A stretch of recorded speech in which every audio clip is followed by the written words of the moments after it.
Hello, Taurus. It's Oh My God Tarot, and this is your someone's secretly talking about you tarot card reading. So let's have a look using the astrology reading cards, and then we'll do the tarot spread as we do, and we'll figure out who's talking about you this time. If you look at my page, you will see that there's another channel with about 100 subscribers. Oh my God. And I will start uploading on that channel a little more conversational stuff about just about anything. Maybe I'm thinking reality TV to start, or maybe we just build a community where we can be a little more social.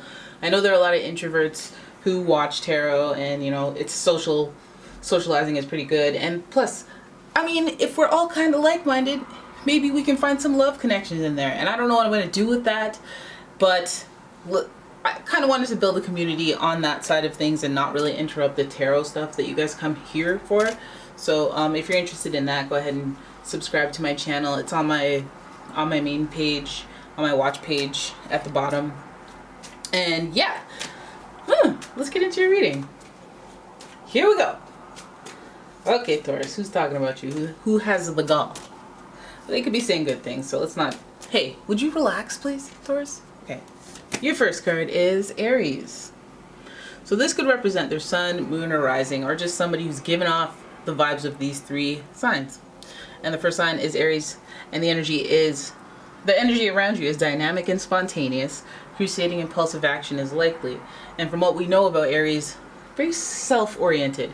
To be perceived as selfish from sometimes, but then also to be perceived as bold and courageous and confident and sure of yourself. So it's a matter of perspective, but you know that type of energy where they're like go, go, go, and they can motivate themselves. Then we have more fire. We have Sagittarius energy, and the energy imbues power, superior confidence, and enthusiasm with faith, good fortune, and authority. So Sagittarius is also very adventurative. Adventurative? That's not a word. Adventurative? That's not a real word. Explorative is what I meant to say, and adventuresome. And Sagittarius is kind of carefree, easygoing, and yet they seek the answers of life, the wisdom of the universe. So they're somewhat enlightened, and they usually are pretty lucky. And then, and why is Sagittarius lucky? It's because of that Jupiter rulership of their sign. But Pisces is also ruled by Jupiter as well as Neptune. But in that they're both really asking the answers of spiritual questions and philosophical questions between these two signs. And Pisces is a little more introspective. But anyways, with the Pisces energy, you'll have energy that is wistful, endlessly loving, compassionate, and forgiving. It confuses and softens resolve. So that's what this make model of this person is kind of like. A little wise, a little wisdom, a little emotional though. We got a lot of fire, which is they're very reactive. And then we have the Pisces, which means the water energy is somewhat sensitive. Sensitive and reactive? That ain't cute. But let's have a look at the tarot and figure out where this person's coming from on this quest for talking about you. Where their heart is, where the head is when they're doing it. And I'm giving you the pre-Raphaelite tarot that I'm shuffling away at right now. And here we go. First card is the Queen of Wands. And the Queen of Wands, another fiery queen, another fiery energy. Here's Leo Sagittarius. Now, this is a very internal fire. The motivation, which makes this person a very inspirational person to others. And caring and nurturing in that mother archetype as well. So this person could be like feisty, but in your defense. Or they could be a little combative, but come from a place of authority. Then your next card is the Seven of Pentacles. This may be a boss. This may be a supervisor, a mentor that is being assertive about helping you out or trying to guide you and lead you.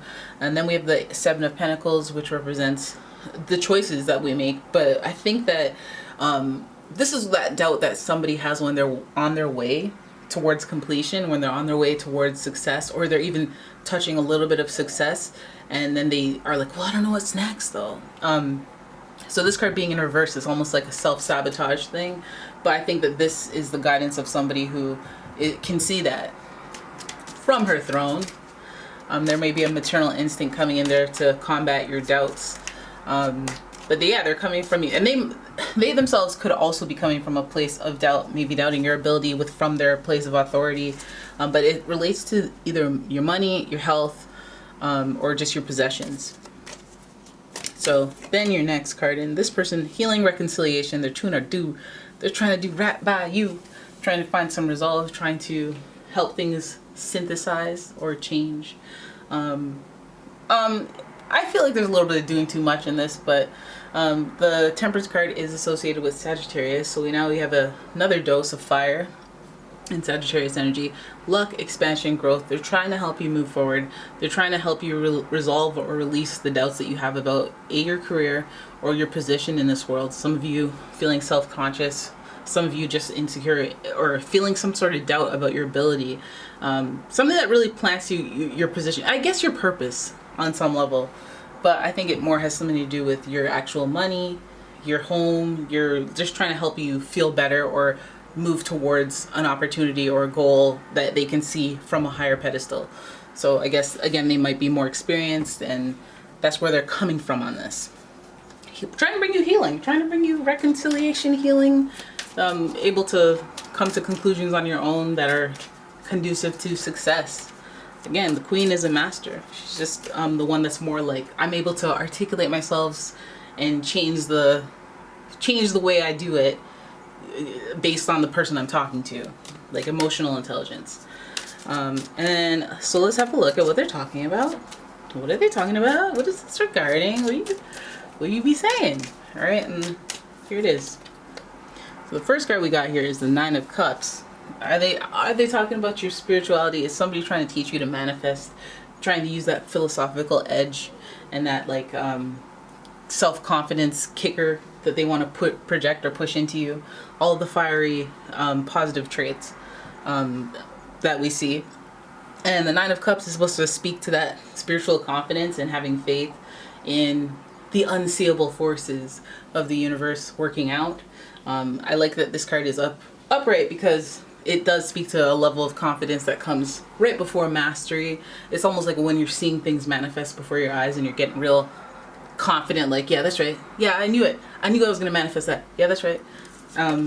So I like that. It's almost borderline cocky, which is kind of out of alignment if you go too far on that. And then we have, okay, I see where you're coming from now, Queen. Okay, so we have the Queen of Swords. Queen of Swords might be so positive or so trying to help or trying to steer you in the right direction that it may come off as a little controlling.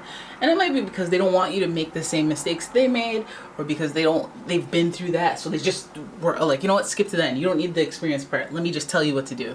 And you're like, no, there's something, your thought process and the way that you communicate, you're missing something that I want. You're good at it, but you're missing something. You're being blunt or something. You're being blunt, or you're being forceful. You're not letting me experience things, even though I agree with what you're saying, or you're intelligent or whatever, but something about the presentation is not, and that may be a lesson for them too. Then we have the Four of Cups. This may be getting old. This might be getting old. Four of Cups, I feel like this person is maybe, hey, I don't want to say jealous, but they may be emotionally at a standstill, like set in their ways. So it's kind of like, that's just how they be, but that's also a learning experience as well. This person may not be as intuitive as they think they are, but they think they're the most intuitive, so you might have some challenges with them on that. Like, when you're, like, you can't tell me nothing, I'm a spiritual advisor, but it's like, oh no, but if you're a spiritual advisor, you should be able to be told everything. Like, you should know that you know nothing. But, you get tripped up at sometimes. You get tripped up. You could also be dealing with a Cancer, Scorpio, or Pisces, because we're getting the cups. We're getting the cups in here. And then your next card is, the High Priestess, associated with the Moon, more water energy, because that's associated with Cancer. And the High Priestess is also Keeper of Secrets. I wonder if this person's overstepping as far as what they know versus what they tell you. Like, if they were to withhold something so that it could motivate you, or they didn't want to tell you this because then you'd act like that, and they're trying to orchestrate, control a situation. I would get that from the Queen of Swords. The High Priestess, though, is supposed to be somebody who lets things happen, lets them unfold naturally, because she believes in even the secrets that she knows about. She believes in not getting involved, staying out of stuff. But in this situation, I think this person is being too involved, and they're keeping information from you, or even giving you too much information that they're not supposed to, but it's in order to have some sort of control or some type, it's used as a manipulation tactic.